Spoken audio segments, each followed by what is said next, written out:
कि वो दिन दिन से चटनी तरक्की करें और उनकी प्रवास आसान। Thank you. आज तक आपने पंजाबन है जिसको मैंने और उसका अपना एक अलग घर ले आई थी। मैं समझी थी मैंने जो चाहा वो पा लिया और मैंने उसे मुट्ठी में छुपा लिया।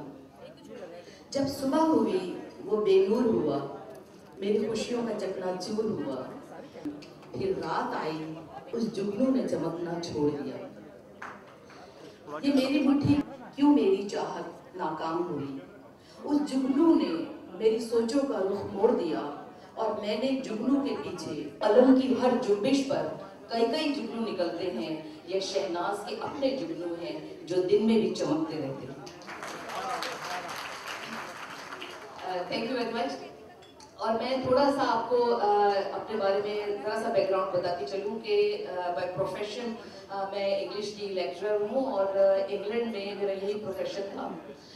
लेकिन हम लोग हॉबी के तौर पर बनाया करते थे शॉर्ट फिल्म्स वगैरह। तो मेरे बेटे ने एक फिल्म बनाई थी जिमी विल प्ले, वो एकता जी ने देखी तो मुझे वहाँ से उन्होंने फिर अपनी सीरियल के लिए सेलेक्ट किया। और पहले 6 महीने तक तो मैं उनको इनकार करती रही क्योंकि बहुत मुश्किल था अपने फैमिली कमिटमेंट्स को और पूरी फैमिली को वहाँ छोड़कर यहाँ आना। लेकिन किस्मत को यही मंजूर था तो बहरहाल फिर मैं आ गई और एकता जी ने 6 महीने तक मेरा इंतज़ार किया। उन्हीं दिनों एक दिलचस्प वाक़या ये हुआ था कि इंग्लैंड में एक पाकिस्तानी स्टूडेंट था जो कि इलीगल हो गया था, ओवर स्टे हो गया था और उसके पास पैसे बिल्कुल ख़त्म हो गए थे। तो वो छुप के एक फिश मार्केट में मछली बेचा करता था और एक छोटा सा उसने गाना बना दिया था कि 1 pound fish, 1 pound fish, come on lady, इस तरह करके छोटा सा वो गा के बेचा करता था। किसी कस्टमर को वो गाना अच्छा लगा और उसने बनाकर उसकी वीडियो और यूट्यूब के ऊपर अपलोड कर दी। फ्रांस की किसी कंपनी ने देखा, उसको इतना पसंद आया कि उन्होंने उसको वहाँ बुलवाया, उसका एल्बम निकला और आज वो बंदा मिलियनेयर है। तो एक तो ये किस्सा हुआ था और उन दिनों ओलंपिक्स के गेम्स हो रहे थे और फिर एकता जी ने मुझे यहाँ बुलाया तो उस पर मैंने एक नज़्म कही थी। इजाजत है आपको बोर करने की? एक छोटी सी नज़्म मैंने उस पर लिखी थी। ये न थी मेरी किस्मत के कोई छोटा कारोबार होता, ये कारोबार होता 1 पाउंड फिश बेच लेती और बेड़ा पार होता। या मेरा मुकद्दर ओलंपिक से 2-4 होता, मैं निकोला एडमंड्स होती, मेरा मुक्का कैनन की हार होता। या मेरी कश्ती ओलंपिक का उन्वान बन जाती और बेन एंसली मेरी कश्ती में सवार होता। और कुछ नहीं तो एक लॉटरी निकल आती, ना मॉर्गेज की फिक्र होती ना कोई उधार होता। हैरी पॉटर जैसी एक किताब लिख लेती, टॉप 10 मिलियनेयर्स में मेरा भी नाम होता। मैं उनको बुलाना चाहता हूँ। आए सर बनवारी साहब और 2 शब्द आशीर्वाद के रूप में। एक बार तालियां। बहुत बड़े हास्य कलाकार हैं, हास्य अभिनेता। सभी बहुत छोटा सा कलाकार हूँ। शमीम भाई मुझे एक बार मिले, इनकी मोहब्बत मुझे यहाँ खींच लाई। मैं ईफा का जो ये किया गया है और जैसा कि इन्होंने कहा है कि ये एक सच्चा अवार्ड होगा, क्योंकि बहुत कलाकार पड़े हैं और बम्बई इंडस्ट्री जो है महान कलाकारों से भरी पड़ी है, जिसको जेन्युइन अवार्ड मिलना चाहिए जब नहीं मिलता तो बड़ा दुख होता है। The Indian icon film award और परवाज मीडिया दोनों को बहुत बहुत बधाई देता हूँ सभी कलाकारों को कि हर भाषा में कुछ ना कुछ मिलता है। हरियाणवी, पंजाबी और कई भाषाएं हैं। दिल्ली में पहली बार मैं घूमने गया तो लाल किले के सामने एक भाई साहब से मैंने पूछा, भाई साहब मैं पहली बार आया हूँ, ये जो कहते हैं दिल्ली का लाल किला यही है? तो एक भाई साहब खड़े थे, बोले आहो। मैं कहा अच्छा अच्छा।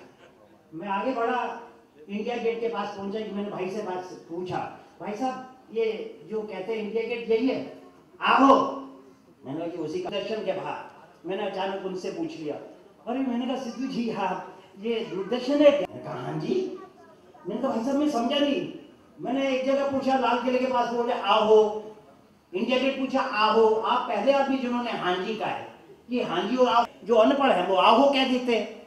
ओहो, इसका मतलब आप पढ़े लिखे हो। आहो।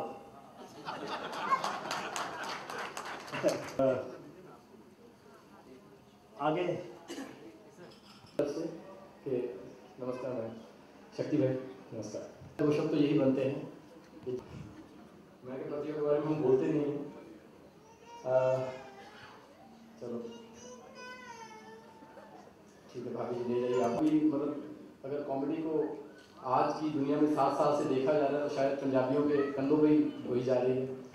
तो हमें तो यही कहा जाता था कॉमेडी सर्कस में भी कि सब लोग पंजाबी इकट्ठे हो गए हैं तो इसका नाम बदल के पंजाबी सर्कस रख लो, अभी कॉमेडी सर्कस मत रखो। तो पंजाबियों का कारण ये है कि बचपन से शानुदा को नहीं कहना चाहिए क्योंकि शानुदा खुद बहुत फनी है, मतलब इनकी एक एक बात में हंसी छिपी हुई है। लेकिन मैं वैसे बताऊँ कि पंजाब में ना वैसे ही पता नहीं खून में है क्या है, बचपन से एक तो उल्टी पुल्टी शरारतें करनी, तो उस वजह से शायद कॉमेडी बहुत ज़्यादा निकल आती है।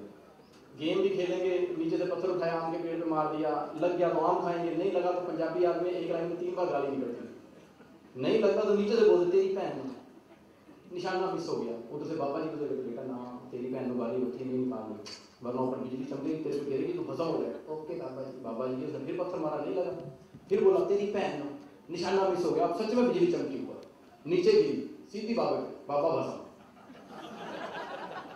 ऊपर से अनाउंसमेंट हुई तेरी भैन निशाना मिस हो गया। तो ये शरारतें मिल रही हैं ऐसी, और ऊपर से हम लोग वही बात के फर्क पढ़े लिखे और अनपढ़ सरकारी स्कूल में तो मैडम नहीं होती, सब मास्टर रखे थे बराबर के।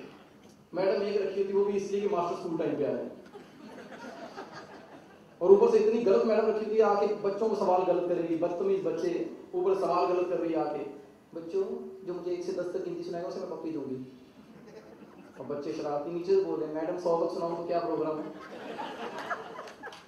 मतलब बदतमीजी भरी पड़ी बचपन से जैसे कहते हैं ना। और ऊपर से बाप बेटे का रिश्ता पंजाब में कहीं किसी स्टेट में नहीं मिलेगा, इतना ज्यादा कॉन्फिडेंस बाप को बेटे पे। चाचा ने अपने बेटे को मारा, मैं चाचा क्यों मार रहे हो, कहते कुछ नहीं बेटा कल इसका रिजल्ट आने वाला है, तो मैंने कहा आज क्यों मार रहे हो, कहते आज मैं चला जाऊंगा बाहर, मैं आऊंगा परसों। कॉन्फिडेंस, और ऊपर से जवाब सही देते नहीं। बाप आके रिजल्ट भी पूछा बेटा क्या हुआ, कहते चौधरी का बेटा फेल हो गया, कहते अपना बता, सरपंच का बेटा फेल हो गया, कहते अपना बता, तू प्रधानमंत्री है। कि जब सरपंच और चौधरी के बेटे फेल हो गए तेरे ने पास हो गए। ये कौन सी स्कूल की टेस्ट रिपोर्ट आई, ये कौन सी तेरी डीएनए की टेस्ट रिपोर्ट आ गई। तो बदतमीजी भरी पड़ी, स्कूल में चले जाएंगे, अगर बाप को सही जवाब नहीं देते मास्टर को कहां से देंगे। मास्टर एक सवाल हल करते थे बचपन में, एक खेत को 20 मजदूर 30 दिन में जोतते हैं, 30 मजदूर उसी खेत को कितने दिन में जोतेंगे। तो ये सवाल वहां पूछ रहे हैं, तो बेटा खड़ा हो, मान लो चले कभी अपने बाप की नहीं मानी तेरी माने, कहता बेटा सवाल है, मान लो एक खेत को 20 मजदूर 30 दिन में जोतते हैं, 30 मजदूर उसी खेत को कितने दिन में जोतेंगे। तो मास्टर तेरा होगा दिमाग खराब, जब एक बार खेत जुत गया तो बार बार जोत के उसके नीचे से तेल निकालेगा। चलो शुक्र है लगा के सत्संग खत्म हुआ, तालियां वालियां बजी, वरना मुझे ऐसा लग रहा सब यहाँ ना किसी द्वार में मन्नत मांगने आए होंगे। और इसी तरह हंसते रहे बढ़ते रहे। और अच्छी बात मुझे लगी है, इन्होंने कहा कि हम उन कलाकारों को ढूंढेंगे जो लुप्त हुए हैं और कहीं फाइनेंशियल मजबूरी में हैं, और उनके लिए ये कैश या कुछ ना कुछ करेंगे। वो बात मुझे सबसे अच्छी लगी, और अगर उसमें हम भी योगदान दें तो मेरा क्या लगता है मैडम, जिस बात पे हंसी आनी चाहिए भाई घर में भी ऐसे ही सच से बताइए, आप उड़ान सीरियल करती इतनी सीरियस है, यहाँ पर आप बिना बात हंस रही, तो मुझे अपने पे डाउट होना शुरू हो गया। थैंक यू वेरी मच, लेकिन बहुत अच्छा लगा आप सबको, मैं तो धन्यवाद। शहर से आने का सबसे बड़ा नुकसान ये होता है कि बड़े लोगों को देख के जुबान बंद हो जाती है, ये सबसे बड़ी प्रॉब्लम। तो वो थोड़ी सी दिक्कत है, लेकिन जिस तरह की प्रतिभाएं सामने बैठी हैं, मेहुल सर, नाना पाटेकर साहब को आपने इतना बुलवाया था ना फिल्म में, इतना बुलवाया था कि बेचारा हीरो उसके बाद नजारा बंद हो गया। लेकिन एनी हाउ सर आप ग्रेट हैं। शबीर भाई प्रणाम, कुमार शानुदा, मतलब शब्द कामते हैं मेरे इन बड़ी शख्सियतों के नाम लेते हुए, लेकिन धन्यवाद। आपको सुन के बड़े हुए हैं। जितनी लड़कियां नहीं पटी आपके गानों की वजह से नहीं पटी मेरे साथ, क्योंकि उनको हमेशा कुमार शानू की आवाज़ के सामने कभी शाहरुख खान दिखता था, कभी कोई दिखता था, ठाकुर तो दिखता ही नहीं था। तो खूबसूरत आवाज़ के आगे खूबसूरत चेहरे और हमारे बहुत बहुत थैंक यू शक्ति भाई, भाभी जी, धन्यवाद। हमारे राजू भाई के लिए। साथियों, हमारे बीच में एक और हमारे नौजवान बहुत बड़े कलाकार शादाब फरीदी साहब के बीच में आए। मैं उनका वेलकम करता हूँ, सीधा स्टेज पे बुलाना चाहता हूँ। जोरदार तालियां साथियों।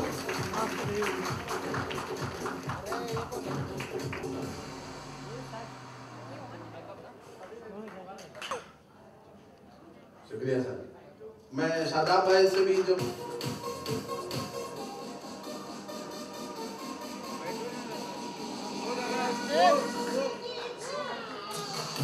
मेरे भाई हेलो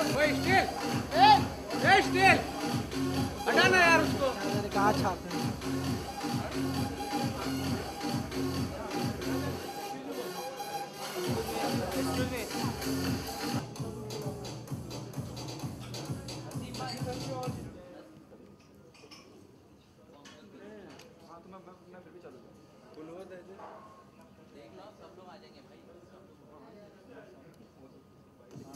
मुकेश श्रीवास्तव साहब को आमंत्रित करना चाहता हूँ। आए वेलकम करने सर मुकेश भाई।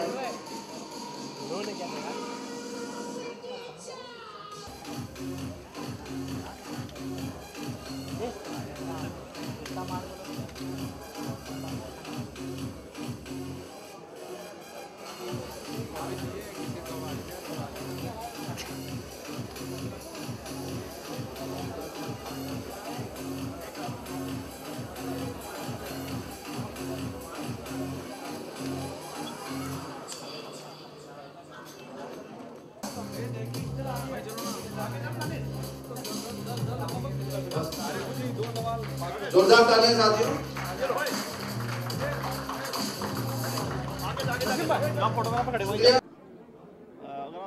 सबसे पहले आपका स्वागत है आज। Thank you.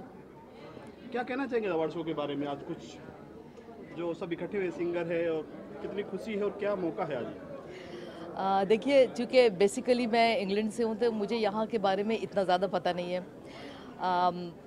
जब मैं यहाँ पर आ रही थी तो आई वॉज़न्ट श्योर कि ये इवनिंग कैसी रहेगी, लेकिन मुझे इतनी इज्जत से इतनी प्यार से बुलाया गया था तो मैं अपने शूट पे मैंने आउट टाइम दिया और मेरी टीम ने मेरे साथ बहुत कोऑपरेट किया। आज मेरा काफ़ी रात तक काम था 12 बजे तक, लेकिन उन लोगों ने मुझे टाइम पे छोड़ा और मैं यहाँ पर आई। लेकिन जब यहाँ आकर मैंने देखा लोगों को तो और उनकी सलाहियतों को देखा, फिर शमीम साहब ने जिस तरीके से ये टाइफा अवार्ड लॉन्च किया और परवाज़ मीडिया ग्रुप के बारे में मुझे पता चला तो मुझे बहुत खुशी हुई। और जैसा कि मैंने मंच पर जाकर भी कहा कि मेरी दिली दुआ है कि इनकी परवाज़ आसमान की बुलंदियों से हम आगोश हो और as they say that they journey of 1000 miles begins with the first step. तो आज इनका ये फर्स्ट स्टेप है तो मेरी दिली दुआ है कि इन्हें दिन दुगनी और रात चौगनी तरक्की दे खुदा। और बाकी भी लोगों का खुलूस देखकर, उनकी मेहनत, उनकी सलाहियतें देखकर मुझे बहुत अच्छा लगा and they really made my day. I am very happy. आपके लिए बहुत ही एक अलग अवार्ड शो है ये कि आप पाकिस्तान से बिलोंग करते हैं और लंदन में रहते हैं। तीन जगह से आपका ताल्लुक़ है, क्या कहना चाहेंगे? ये मेरी खुशकिस्मती है और मैं आपको बड़े मज़े की दिलचस्प बात बताऊं कि मेरे ग्रैंड पेरेंट्स और पेरेंट्स यहाँ पर थे बिफोर पार्टीशन और मेरे फादर का ताल्लुक़ भी बॉलीवुड फिल्म इंडस्ट्री से था। वो बहुत अच्छे राइटर थे, डायरेक्टर थे, एक्टर थे और उन्हीं से हेरिडिटी में मुझे ये सारी चीज़ें मिली। फिर 1947 में के बाद वो माइग्रेट कर गए पाकिस्तान, वहाँ पर मैं पैदा हुई कराची में। और मैं जब 2.5 साल की थी तो मैंने एक छोटा सा रोल किया, वो अपने दोस्त के साथ मिलकर, मेरे फादर एक फ़िल्म बना रहे थे, उसमें एक रोल किया मैंने, वो बहुत पसंद किया गया। तो उसके बाद फिर मुझे one after the other 35 films offer हुई और at the age of 7 I received my first child star award of Pakistan film industry. और पाकिस्तान में मतलब ये मुझे रेडियो, टेलीविज़न, स्टेज और फिल्म में काम करने का मौका मिला, बहुत एक्सपीरियंस मिला। फिर उसके बाद हम कराची आ गए, वहाँ मैंने अपनी एजुकेशन कंप्लीट की और एमए करने के बाद, एमए मैंने उर्दू लैंग्वेज एंड लिटरेचर में किया। मुझे शायरी से और ज़बान व अदब से बहुत ज़्यादा लगाव है। फिर 20 years ago we migrated to England. वहाँ आकर मैंने इंग्लिश टीचिंग में डिग्री की from university of east London and Cambridge university.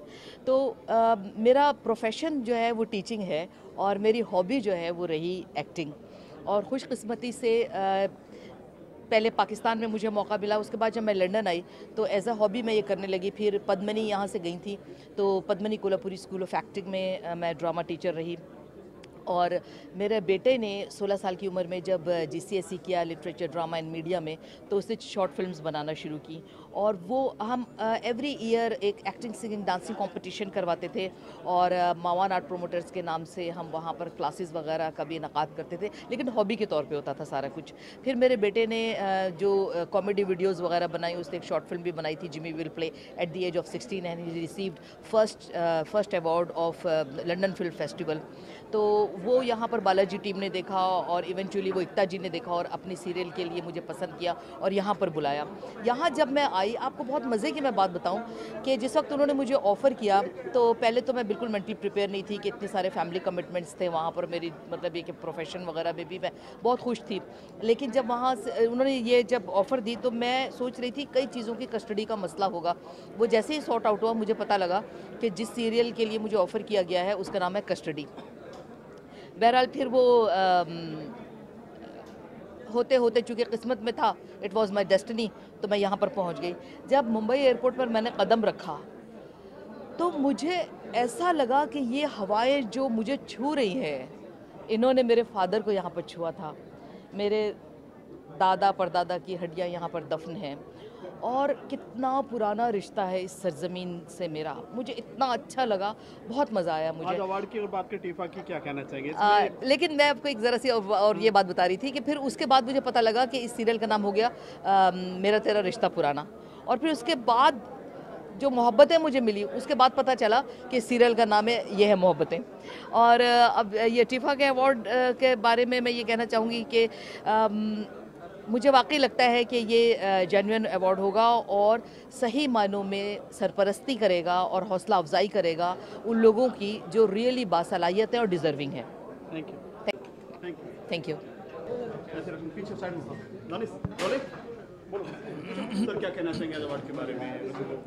TIFFA क्या है? टीफा इज़ अवार्ड जिसमें मुझे ऐसा लगा कि बहुत ही सच्चाई है, एंड इनका दो जो पॉइंट्स मेरे को बहुत अच्छा लगा कि लुप्त हो जाने वाले आर्टिस्टों को ये लोग हेल्प करेंगे, एंड अवार्ड में सच्चाई होगा। ये टीफा अवार्ड को अलग करते हैं, क्योंकि आज का अवार्ड का क्या हालत है आपको भी मालूम है, सब लोगों को मालूम है। सो आई थिंक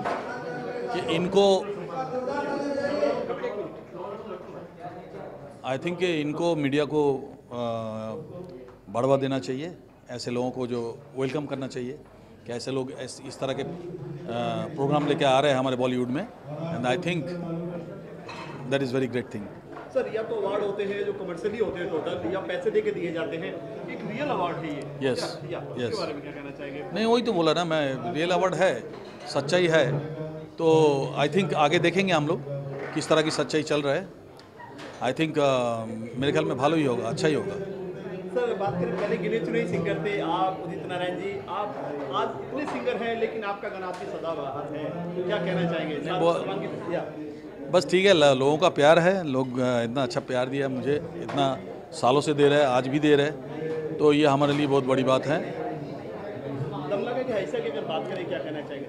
बट दमला का ऐसा आदि चोपड़ा ने मुझे एक मौका दिया, और हमने उसमें कोशिश किया, प्रूव किया अपने आप को कि आज भी मैं गा सकता हूँ। सर, इतने बड़ी बड़ी फिल्मों में काम दे चुके, इतने लोगों को आपने ब्रेक दिया है, मतलब गाने की वजह से पहचान है, हर चीज़ है, आज प्रूफ देने क्या बात है? नहीं, एक प्रूफ देना पड़ता है। कुछ लोग बोलते हैं कि भाई सिंगर बूढ़े हो जाता है, आवाज़ बूढ़ा हो जाता है। मैं उनको ये कहना चाहता हूँ कि आवाज़ कभी बूढ़ा नहीं होता है, आवाज़ जवान ही रहता है। अगर आप उसको सही इस्तेमाल करो तो आप देखेंगे कि लता जी भी रानी मुखर्जी के लिए गाना गाए, ऐसे बहुत सारे सिंगर्स हैं। आवाज़ अभी बूढ़ा नहीं होता कभी भी, तो इसलिए मेरे को और एक बार ये बात समाज के सामने लाना पड़ा कि भाई just listen me, I was there, I am there, I will be there. Sir, एक थोड़ा टाइम आपका लेना चाहेंगे, बात में पहला गाना कौन सा था जो फर्स्ट टाइम आपने पहली बार सिंगिंग? वो तो आंधिया फिल्म था, आंधिया फिल्म था, वो जगजीत सिंह जी का म्यूजिक था, एंड उसमें हम वो गाना गाए थे, आंधिया। आने वाले करीब 50 फिल्में मेरा आने वाले हैं, बहुत सारे फिल्में आने वाले हैं।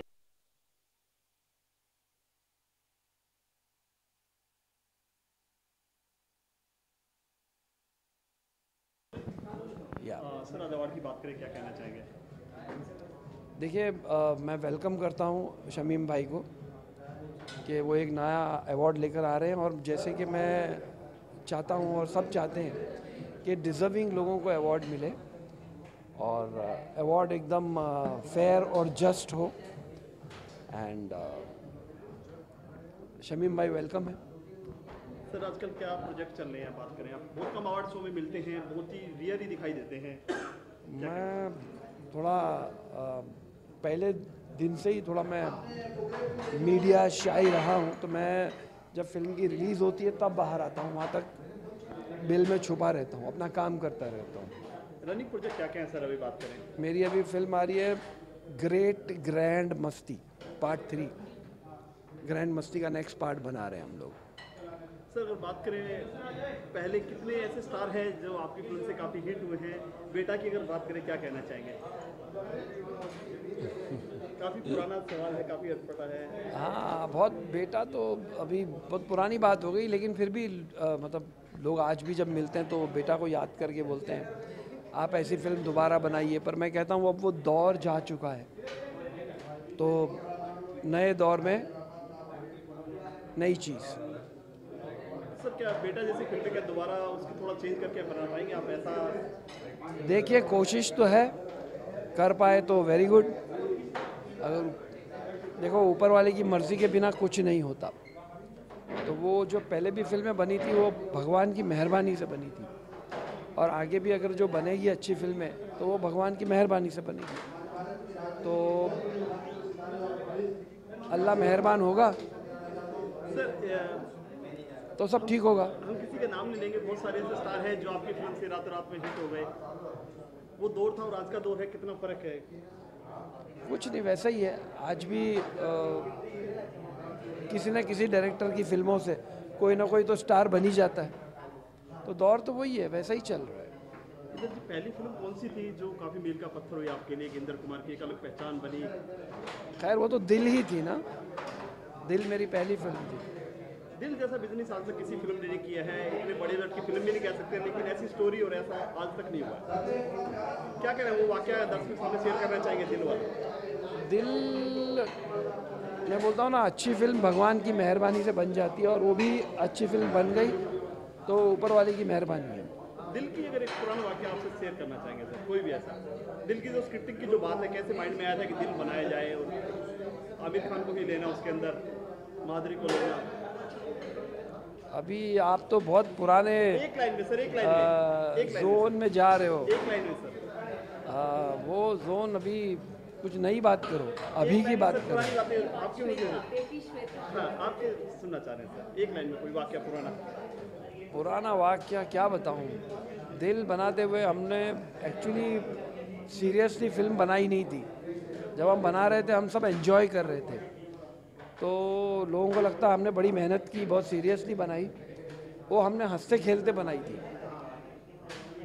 और अच्छी फिल्म बन गई बाय फ्लूक। तो बस यही है। उस टाइम में इतना यूट्यूब ये सब चीज़ें नहीं थी, आजकल बहुत सारे जरिए हैं, फिल्म भी काफ़ी हिट हुई। पूरा क्रेडिट किसको जाता है इसमें? एक्चुअली भगवान को, और जो राइटर्स इन्वॉल्व थे, जो एक्टर्स इन्वॉल्व थे, कैमरामैन इन्वॉल्व थे। मतलब ये डायरेक्टर अकेला फिल्म हिट नहीं करता है, याद रखना। हम लोग ऑलवेज डायरेक्टर को क्रेडिट देते हैं, पर ये बहुत गलत है। हर आदमी काम करता है तब जाके फिल्म सुपर हिट होती है। हर फिल्म का सीक्वल बनता है, दिल इतनी हिट रही, क्या सीक्वल बनेगा उसका आने वाले दिनों में? इंद्र कुमार गुलजार जी बनेगा? मैं कुछ जहन में मेरे चल रहा है, जैसे ही बन जाएगा बताऊंगा आपको। जैसे ही मेरा दिमाग बनेगा उसको बनाने का, मैं आपको बताऊंगा, ठीक है? अब मेरे ख्याल से 5 मिनट। मेरी बेटी श्वेता को लेके मैं भी एक फिल्म लॉन्च कर रहा हूँ जल्द ही। क्या नाम होगा मूवी का कुछ? वो सब अभी सब्जेक्ट पे काम चल रहा है। क्या खुद ही लॉन्च करने वाले हैं? खुद ही। साथ में हीरो की अगर बात करें, किसको लेकर कुछ सब पता चल जाएगा आपको वक्त आने पर, ठीक?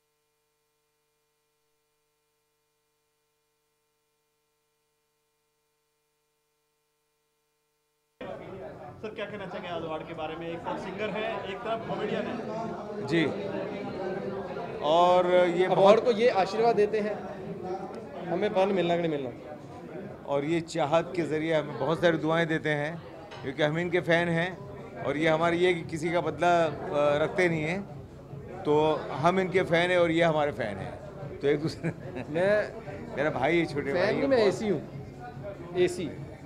और मेरी गाड़ी में आज भी आप जब भी पाएंगे तो 2 लोगों की सीढ़ी होती है गानों में, एक शबीर कुमार जी और एक शानू दा। जी जी। आज भी अगर मैंने अपने स्कूल के दिनों को याद करना होता है तो शबीर कुमार जी, और कॉलेज के दिनों को याद करना होता था तो शानू दा। क्या बात है। कौन से गाने थे जो स्कूल टाइम के, जो शबीर कुमार के गाने? मैं गाने सर मैं स्कूल में गाता था, एक गाना इनका मतलब दुनिया जानती है, जब हम जवां होंगे, तो तब भी सर थोड़ी सी कॉमेडी में कर लेता था, तो मैं उसका गाने बनाता था, जब हम बूढ़े होंगे गोडे जुड़े होंगे।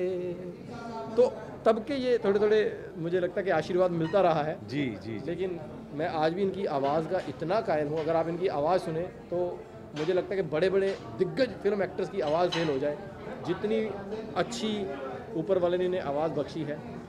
ख़ास करके वो भारी भरकम आवाज़ में गाना आसान नहीं है, तो और इनकी आवाज़ सुन के मेरे ये देखिए अभी भी रोंगटे जैसे ना खड़े हो जाते हैं, मतलब आवाज़ में वो दम, कहते हैं ना कि मर्द की आवाज़ लगती है, तो वो आवाज़ वो बुलंदी है शबीर कुमार साहब। शबीर जी, जैसे कि राजीव भाई ने बोला, बचपन से आज तक हम सुनते आ रहे हैं, जब हम जी। जवां होंगे जाने कहाँ होंगे, जी।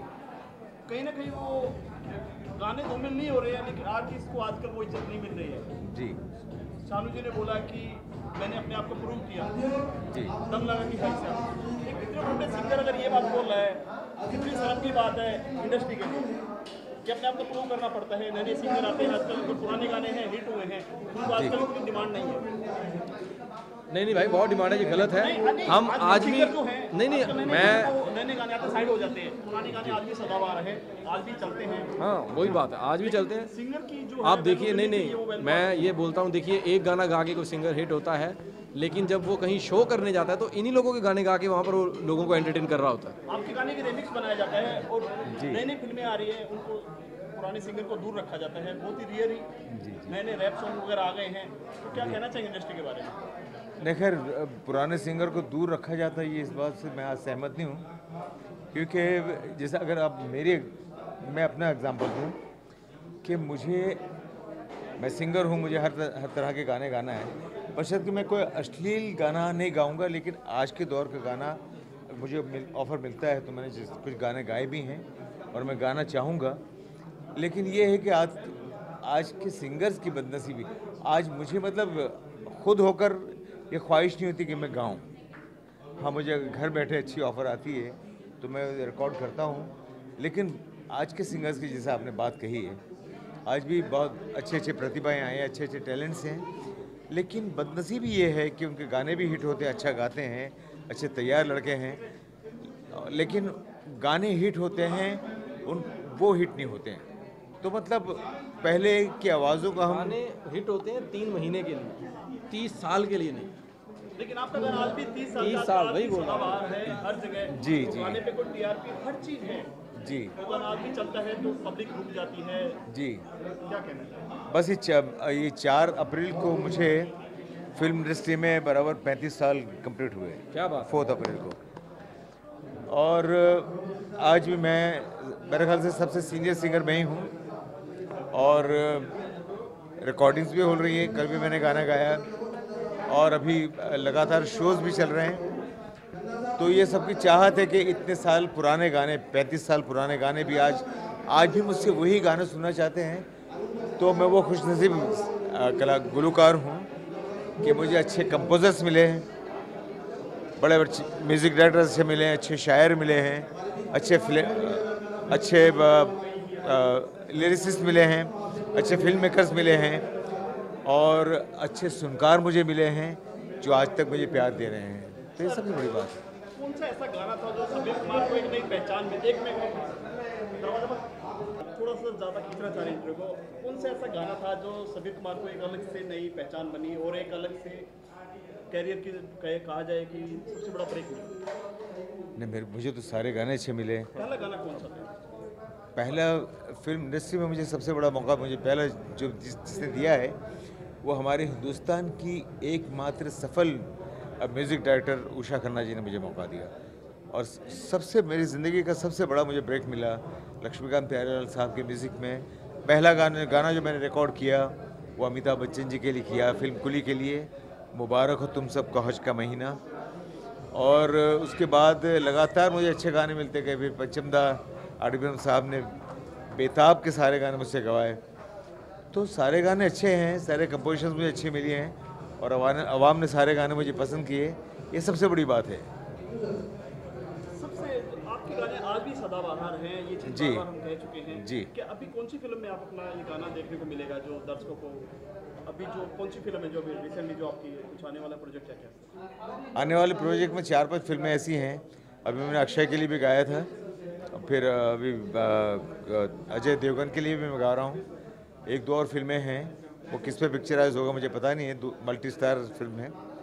लेकिन इन दिनों मेरा बेटा जो है दिलशाद, मेरा छोटा बेटा दिलशाद, जो ए आर रहमान के साथ एक इंटरनेशनल प्रोजेक्ट कर रहे हैं और पूरे हिंदुस्तान से ए आर रहमान साहब ने मेरे बेटे को उस प्रोजेक्ट के लिए as a assistant music director की जिम्मेदारी सौंपी है। और फ़ॉरेन में ईरान है, पेरिस है, काफ़ी 3-4 कंट्रीज़ में जाकर रहमान साहब और मेरा बेटा वहाँ जाकर उस फिल्म का बैकग्राउंड कर रहा है। वो इंटरनेशनल फिल्म है और आपने नाम सुना होगा मिस्टर माजिद मजदी, बहुत बड़ा अपना नाम है, ऑस्कर में भी जिसका नाम आ चुका है। तो ये उनकी फिल्म ए आर रहमान कर रहे हैं और मेरा बेटा उसमें एज असिस्टेंट म्यूजिक डायरेक्टर है। वो बहुत अच्छा सिंगर भी है, अच्छा कंपोज़र भी है। तो ये समझो कि मैं अपनी दूसरी पारी जो है अपने बेटे के जरिए खेलूँ। क्या बात सर, आप एक गाना दोनों मिलके गुनगुनाना चाहेंगे? दोनों नहीं है, जब इतनी बुलंद आवाज़ है तो जब हम जवां होंगे जाने कहाँ होंगे, लेकिन जहाँ होंगे वहाँ फरियाद करेंगे, तुझे याद करेंगे जब हम जवां होंगे। सर, आपने अपने बेटे की बात की, बेटा भी इसी म्यूजिक इंडस्ट्री से जुड़े हुए हैं, क्या कहना चाहेंगे? एक बाप होने के नाते एक बाप अपने बेटे की तारीफ़ करता है। हर माँ बाप अपने बच्चों की तारीफ़ करना और सुनना बहुत पसंद करते हैं। लेकिन मैं अपने बेटे को जब से पैदा हुआ, होशियार हुआ, और तब से मैं इनकी काबिलियत को मैं सुनता आया हूँ, बाप बन के नहीं बल्कि ऑडियंस बनकर, एक कानसेन बन के, कि ये गाते हैं, ये मेरा बेटा जो गाता है, मेरे बेटे का नाम दिलशाद है, वो जो गाता है या जो कंपोज करता है अपने हाथ, तो वो दिल को छूता है। इतना मैं जानता हूँ कि इनकी कंपोजिशन का काम बोलता है और दिल को छूता है। और आने वाले कल में इंशाल्लाह मुझे यकीन है कि मेरे बेटे का नाम पूरी दुनिया में रोशन होगा। दिलशाद जी, आप क्या कह रहे हैं? पापा से आपने क्या चीज़ वसीयत में मिली है? जबान, सिंगिंग, क्या? मैं आपको इसका एक और जवाब दूंगा कि मेरे बेटे ने कभी मेरे नाम का इस्तेमाल नहीं किया है। क्या am son of Shabbir Kumar, वो अपने काबिलियत के बलबूते पे जो भी आज मुकाब बना रहा है और जो भी बनाएगा, उसकी अपनी काबिलियत है, उसकी अपनी मेहनत है, मशक्क़त है। और मैं चाहूँगा कि आप सब दुआएं दें, आशीर्वाद दें, ताकि ये भी कल के उठ के मुझसे ज़्यादा नाम कमाए। क्या कहना चाहिए दिलशाद जी? जब से मतलब होश संभाला है, कह सकते हैं कि मैं म्यूज़िक से ही मेरा ताल्लुक़ रहा है और बचपन से सुनते आ रहे हैं। डैडी को, रफ़ी साहब को सुनते आ रहे हैं। इतनी इंस्पिरेशन मिली है कि कुछ वो मेलोडियस जब कानों में पढ़ते हैं तो कुछ ना कुछ मेलोडी निकलती है। कोशिश है कि मेलोडी निकले और इंशाल्लाह आई वांट दैट मेलोडी। क्या क्या चीज़ें हैं जो अपने दिल में उतारी है, अपने कैरियर में उतारी है? क्या चीज़ सीखा आपने? पापा के गाने हमेशा हिट रहे हैं, चाहे बेताब हो, कोई भी फिल्म का गाना है। एक कुली फिल्म काफ़ी अच्छा बिजनेस किया था जी। क्या कहना चाहेंगे? पुराने गाने को आप सुनते हैं कभी? जी बिल्कुल। डैड से तो मैं काफ़ी इंस्पिरेशन, मैंने जैसे कहा, काफ़ी इंस्पिरेशन डैड से ही मिली है हमको। और अच्छे अच्छे गाने, अच्छे अच्छे म्यूज़िक डायरेक्टर्स के गाने सुने हैं जिन्होंने डैडी को गवाया है। एलपी हैं, उषा खन्ना जी हैं, अनु जी हैं, सब काफ़ी लोगों ने अच्छे अच्छे गाने दिए हैं डैडी को, और वो सब अच्छे अच्छे गाने सुन सुन के मैंने बहुत इंस्पिरेशन ली है। एंड आई विश कि मैं वैसा ही उनसे ज़्यादा बल्कि नाम कमाऊँ डैडी से ज़्यादा। आप रहमान साहब के साथ अभी जुड़े हैं जी। क्या क्या प्रोजेक्ट अभी रनिंग में है? प्रोजेक्ट अभी एक इंटरनेशनल प्रोजेक्ट है, मजीद माजिदी की फ़िल्म है, मिस्टर मजीद माजिदी की, और रहमान सर का assistant. Sir it's a big honour कि उनका असिस्टेंट मैं बनाऊं, और काफ़ी हमने एक्सप्लोर किया, काफ़ी म्यूज़िक हमने पेरिस जाके, बर्लिन जाके, म्यूनिक जाके काफ़ी हमने एक्सप्लोर किए म्यूज़िक, और इंशाल्लाह जल्दी ही रिलीज़ होगी वो फिल्म। ए.आर. रहमान भी आपके पापा के फैन हैं जी। कहीं ना कहीं ये तो ठीक है, अभी टाइम बदल चुका है, क्या कहना चाहेंगे इसके बारे में? इंशाल्लाह उनसे भी काफ़ी अच्छे टर्म्स हैं, और जल्दी ही आप उन डैडी के लिए गाना भी सुनेंगे इंशाल्लाह। आप क्या कहना चाहेंगे सर इसके बारे में, जो ए.आर. रहमान के बारे में? ए.आर. रहमान बहुत बड़ा नाम है अपने आप में, और सबसे बड़ी बात है कि हिंदुस्तान को सबसे पहला ऑस्कर अवार्ड दिलाने का क्रेडिट भी रहमान साहब को जाती है, और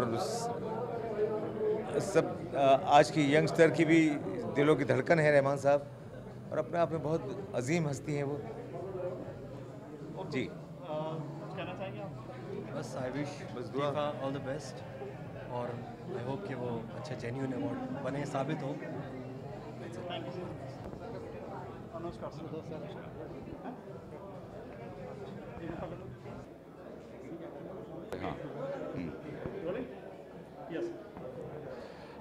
बॉलीवुड इंडिया के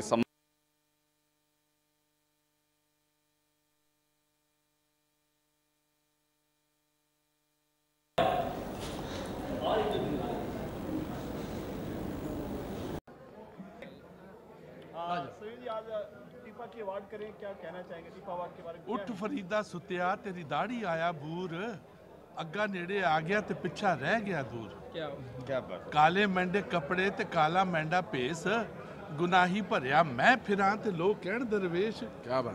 बस समझ ले कि दरवेशी चक्कर है, ये अवार्ड है, जिसको मिल जाए वो बंदा दरवेश बन जाए। क्या बात? क्या बात? ये सच।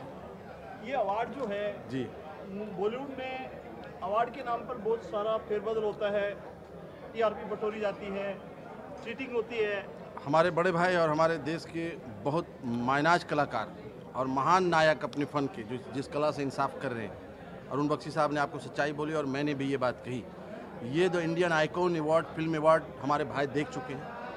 हमने वीर अब्दुल हमीद की पत्नी को भी दिया, जो परमवीर चक्र विजेता थे, जिनकी वाइफ को हमने दिया, जिनको आज कोई याद नहीं कर रहे। हिंदुस्तानी सिनेमा में भी हमारा ये कदम वही होगा कि जो हमारे महान कलाकार कहीं ना कहीं आर्थिक और दयनीय स्थिति में अपने आप को लुप्त महसूस कर रहे हैं, उनको उजागर करना, उनकी गिरी हुई छवि को ऊपर लाना, साथ ही जो उनका आर्थिक स्थिति दयनीय है उसको भी हम ऊपर करेंगे। ये ऐसी हमारी कोशिश होगी, बहुत ईमानदारी वाली। मुझे कोई टीआरपी की ज़रूरत नहीं है।